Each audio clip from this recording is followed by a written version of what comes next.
I just wanted to do another video. This will probably be the final video in the R. Kelly jury selection series. And when it comes down to picking jurors, I think what you have to realize is that the prosecutors are going to be playing dirty.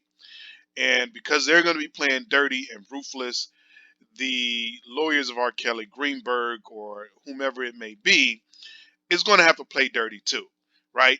So prosecutors are going to be trying to get rid of black people. It's no secret. And if you don't believe me, go back and watch the parallel series to this video, which looks at how race plays a role in the jury selection. All you have to do is just go on my page and you can find it.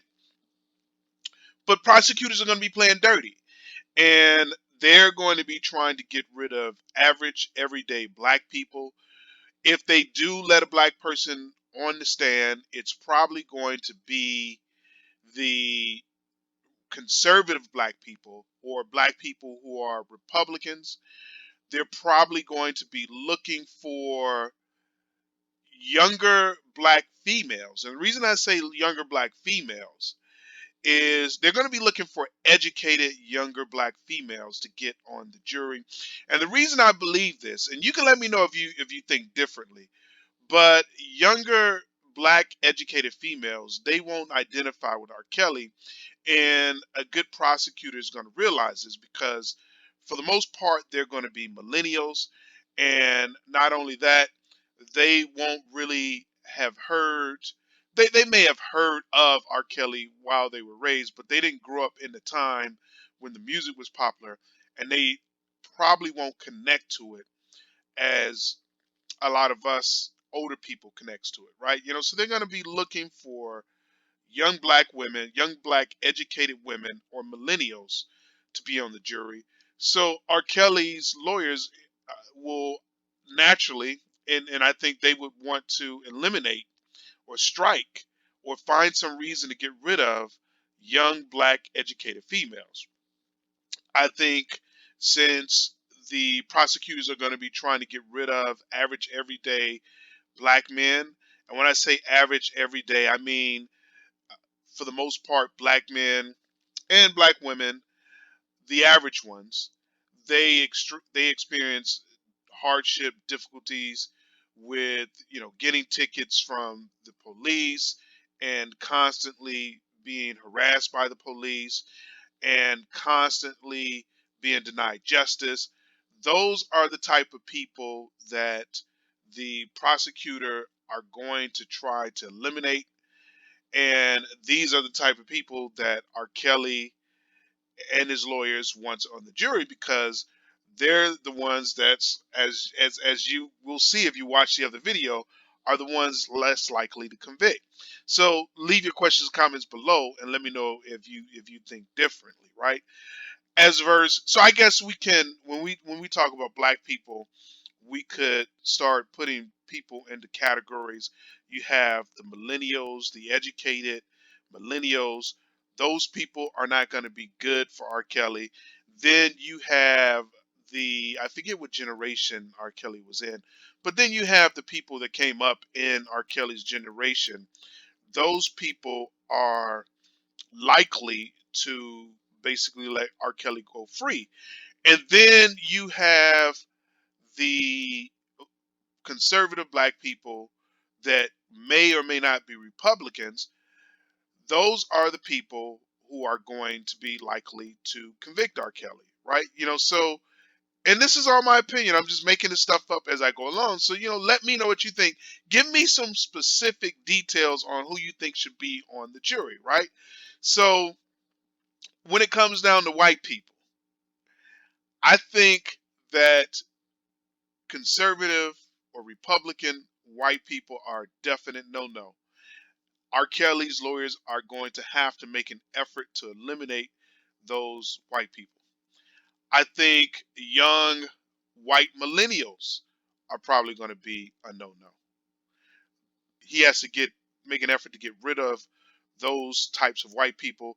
And remember, if you haven't been paying attention to this series or the other series is running in parallel to this, basically you have two sections or two phases where you can get rid of folks. You can get rid of folks during the voir dire session, which is the CNC, and you can basically get rid of them in two ways. You get a chance to question the jurors, and then you get a chance to get rid of them for cause. And you have to basically, as a lawyer, you have to give a reason why this particular juror may not be a good fit. Perhaps that particular juror has a young daughter that was sexually abused, and you believe that that young daughter, because of that young daughter, that juror is going to sympathize with the prosecution. So you want to, that's a legitimate reason, I believe, to get rid of that one juror. So you're going to be trying to get rid of people like that during the section of the jury stage where you can get rid of people for cause. And then there's also a opportunity just to get rid of people using a peremptory strike, and you don't have to give a reason, and you don't have to justify why you're getting rid of them unless you get called on it. You don't have to really give any explanation at all, right? So I think you get three of those, as I stated in the series. So with these two phases together, it's going to be a weird chess game. And I guess chess is not really the good word for it, because after watching the other video in the other series, how race plays or how race impacts a jury selection, I realized that it's more a game of chance and skill. And I think the the guy in that video, he basically used a blackjack analogy. So it's not a chess game, because chess game is a game of skill. I retract my theory, as I said earlier, several other times in the series, where I said it's going to be a chess game trying to get the jurors you want. It's really a game of chance. It's really a game of chance. There's some skill in it, because you're going to be looking at the potential jurors, and you're going to try to size them up, and you're going to try to make some type of judgment call on them. But you could be wrong. You could make the wrong judgment call. And then the other thing that could possibly happen is that you can make the right judgment call, but you just can't find a legitimate reason to get rid of them through in the for cause section. And then you may have end up using all your peremptory strikes. So now you're stuck with this juror, right? So there's so much that goes into it. And from looking at the other video series, how race impacts the jury selection, I realized that it's a game of chance, and you you definitely can't. It's not something that you have complete 100% control over. So with that said, it's a game of chance. So let me see, who else would we want to get rid of. So we definitely want to get rid. If you're for R. Kelly, you definitely want to get rid of white conservative Republicans, or people you believe to be white and conservative, and you have to make your own judgment call as to who those people are, right? And the type of white people you would probably want on the case are the type of white people that would come to the case dressed as they are. They didn't wake up that morning, they didn't put on a three-piece suit just for this R. Kelly trial. And you kind of want people, white or black, you kind of want to see how much they care about the case. If they care a lot about the case, white or black, that's a person that you don't want on the jury. And let's not get stuck on white and black, because there's several other races out there too, right? So the person could be Asian, so on and so forth. So you have to make a judgment call as to who you want on that stand. And it's going to be a game of chance, a game of skill and chance. It's going to be a mix. It's not going to be a chess game like I thought. It's going to be a game of skill and chance. So you could, meaning you could do everything right, and you can use your skill to the max when it comes down to making judgment calls on people and using your gut. but you could still lose because there's always a chance element that's involved in this. So I don't know. You guys let me know what you think. I think I'll end this video right here.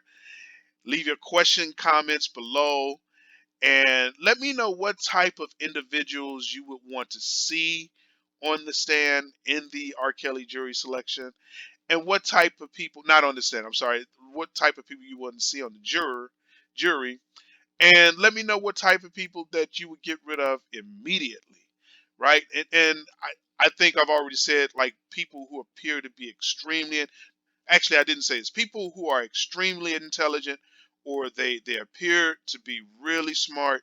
You really don't want those people either as a defendant, because I'm going to agree with the race video that I made in the other series, that those type of people, they're going to overanalyze the case. They're going to overanalyze it, and then they could potentially fight with the other jurors and try to show them how smart they are.